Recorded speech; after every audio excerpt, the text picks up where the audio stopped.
አላችሁን ጥላችሁ ሂዳችሁ አረብ ሀገር ስትመለሱ ሂዱና ተመርመሩ።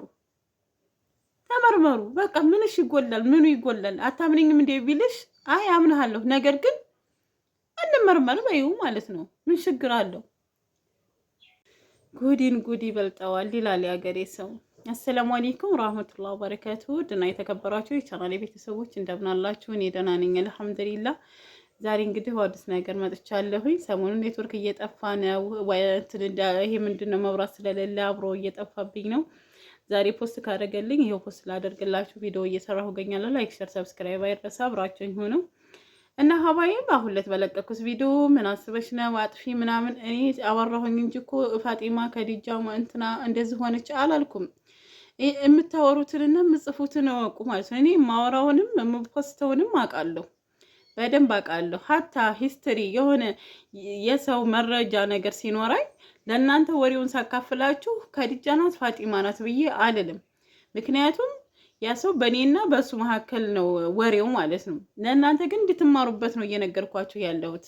ስለዚህ ትማሩበት አላችሁ ብዬ ስለማስብ ነው። እና እዚህ ስለሞተች እህታችን አላህ ይርሃማት። ነገር ግን እኔ ከዲጃ ናት ሀዋ ናት ፋጢማ ናት ብዬ አላልኩም። የከሌ ልጅ ናት ብዬ አላልኩም። እናንተ ራሳችሁ ናችሁ የምታውቋት አይደለም? እናንተው ናችሁ የምታናፍሱት፣ እናንተው ናችሁ እህቶቿ እንዲሰሙ የምታደርጉት እንጂ እኔ አልወጣኝም። ባይዘወይ ደንግጣችኋል። አዎ ደንግጣችኋል። ይቅርታ ብያለሁ ለሀይቅ አካባቢ ልጆች፣ ያኔ ደንግጠናል ቪዲዮውን ስናይ ምናምን ብላችኋል። ለሱ ነገር ይቅርታ ጠይቃለሁ። ለሌላው ነገር ግን መስሚያ ጥጥ ነው ማለት ነው ውዶች። አንዳንድ ጊዜ የምትናገሩትን እወቁ ማለት ነው።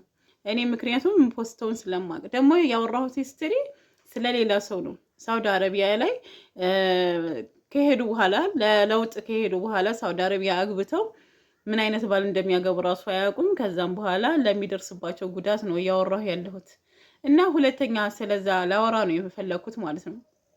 ከዛም ያቺ እህታችን ሞተች፣ አላህ ይርሃማት። ከሞተች በኋላ ሌላዋ ደግሞ የዛው ያገሯ ልጅ መልሳ የእሷን ባል አገባችሁ ማለት ነው። የእሷን ባል አገባችሁ። እሰቡት፣ ያቺ እህታችን የሞተችው በሆነ ነገር ነው፣ በበሽታ በቫይረስ ነው የሞተችው። ማን አስተላልፎባት? ባሏ ምን ነበረ? ደላላ ነው፣ ኢጃዛ ቤት አለው ምናምን በቃ። ስለዚህ ከየት ያንጣውም አያንጣውም አይመረመሩም። በቃ አታምነኝም እንዴ ከሌ አይደለሁ እንዴ ይላታል። አይመረመሩም፣ ይጋባሉ። በቃ ምን እንደሆነ አታውቅም ማለት ነው። እንኳን እዛ አይደለም እዚህ ባልሽን ጥለሹ ሂደሽ ባላችሁን ጥላችሁ ሂዳችሁ አረብ ሀገር ስትመለሱ ሂዱና ተመርመሩ። በቃ ምንሽ ይጎላል? ምኑ ይጎላል? አታምነኝም እንዴ ቢልሽ አይ አምናለሁ፣ ነገር ግን እንመርመር በይው ማለት ነው። ምን ችግር አለው? ግን ገና ስትወርጂ አዲስ አበባም ሆነ ኮምቦልቻን ተቀብለሽ አብረሹ ታድሪያለሽ። ምን ይዞ እንደሚጠብቅሽ ራሱ አታውቂም። ወንድ ልጅ 100% እርግጠኛ ሆናችሁ አፍራችሁ የምትኖሩት ወንድ አይደለም። ሀይቀትን ይሳሳታሉ።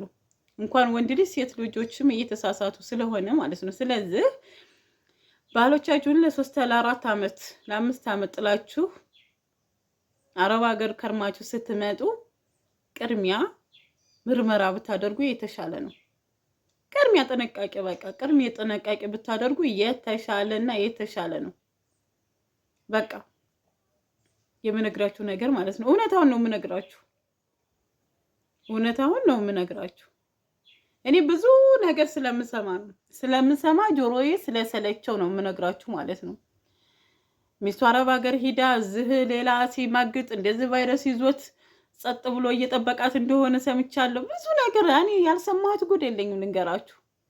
በጣም ብዙ ነገር እሰማለሁኝ። ግን እንደው ያው የሰው ነውር መከታተል ነው በሚለው እንደው የሰው አይብ ከመዘርዘር ቢቀር የሚለውን ስላሰብኩ ነው። ነገር ግን አረብ ሀገር ላይ ያልፍልናል ብላችሁ ሂዳችሁ ወይ ቤተሰብ አልጠቀማችሁ ወይ እናንተ አልተጠቀማችሁ ኪሳራ ላይ ለምትደርስባችሁ እህቶቼ ለእናንተ ነው።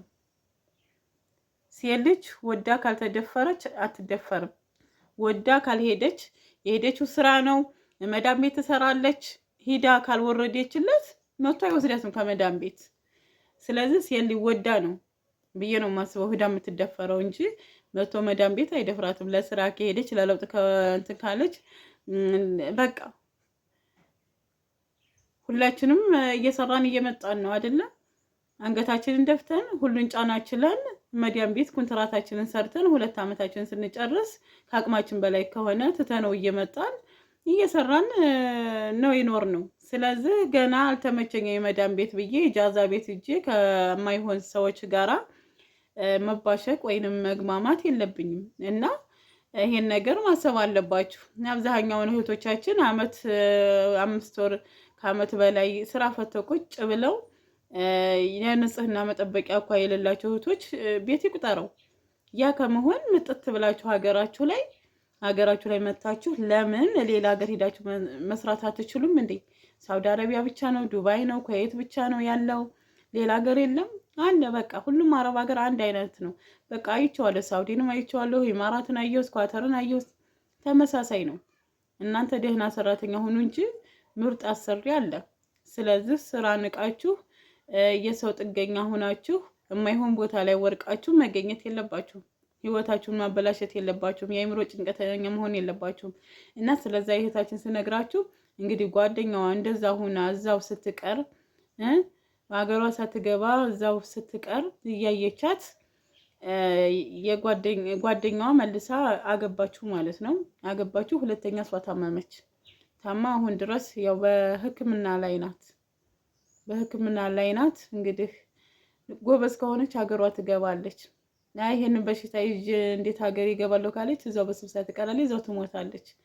እና አንዳንድ ጊዜ እከሌ ለምን ሞተች እከሌ እንደዚህ እያወቃችሁ እንዴት መጠርጠር እኮ ራሱ መጠርጠር የሚባል ነገር እኔ በጣም ነው የሚገርመኝ። የሰው ልጅ አንዴ ነው ህይወቱ የሚበላሸው። በቃ ህይወቱ የሚበላሸው አንዴ ነው፣ ሁለቴ አይደለም። እና በአንድ ስህተት ብዙ ነገሮቻችሁ ይበላሽባችኋል እና ተጠንቀቁ። ሀገራችሁን ስትመጡ ባላችሁን መቼም እኔ እንጃ ምን ብዬ ልንገራችሁ፣ ብትመረመሩ የተሻለ ነው። ከመውደቃችሁ በፊት ነቂ ሁኑ። ከመውደቃችሁ በፊት ጎበዝ ሁኑ። ከወደቅን ማንም የሚያነሳን የለም። የወደቀን ዛፍ ቆርቋሪው ብዙ ነው እንጂ ማንም ይሄ ዛፍ ወርቋል ብሎ የሚያስብለት የለም። ስለዚህ እኛ የመዳም ቅመሞች በቃ ቀርመን መጠንቀቅ አለብን እና ወደፊት የማወራቸው ብዙ ሂስትሪዎች አሉ። ብዙ በቃ በአካባቢ የምሰማቸው ማያቸው እና ቢያንስ ራሳችሁን ጠብቁ። ብራችሁን ያዙ። እድሜያችንን እንጠቀምበት። ከዛ እድሜያችንን ጨርሰን እንመጣለን። እዚህ ኑሮ ይመረናል፣ እዚህ የኑሮ ውድነቱ እንላለን፣ እዚህ እንደዚህ አየሩ እንላለን፣ እዚህ እንደዚህ ነው እንላለን። በቃ ራሳችንን እንጎዳለን ማለት ነው እና ቅድሚያ ግን ለራሳችን እንስጥ። ራሳችሁን ጠብቁ። ራሳችሁን ሆኑ። ለስራ ወጥታችሁ አትጃጃሉ። ብዙ ሰዎች ለዓላማ ያለው ሰው ማለት ነው የወጣ ሰው ክፉንም ደጉንም ሊወጣ ነው የሚሄደው። ምክንያቱም አረቦች ክፉ ሆኑብኝ ብሎ አይ ስራ በዛብኝ፣ አረቦች ከፉብኝ ማለት ምክንያት ሊሆን ይችላል። ነገር ግን ስራ በዛብኝ ብዬ ስራ ትቼ አልወጣም። ስለዚህ ራሳችሁን ጠብቁ ሀዋይዎች፣ ራሳችሁን ጠብቁ፣ ጤናችሁን ጠብቁ። ከሁሉም በላይ ጤና ነው። ከዛም ገንዘባችሁን ያዙ፣ እድሜያችሁን ተጠቀሙበት። በሌላ ቪዲዮ እንገናኛለን። አሰላሙ አለይኩም ወራህመቱላሂ ወበረካቱሁ ፋሚሊ። በሌላ ከምንገናኝ ሰላማችሁ ይብዛልኝ።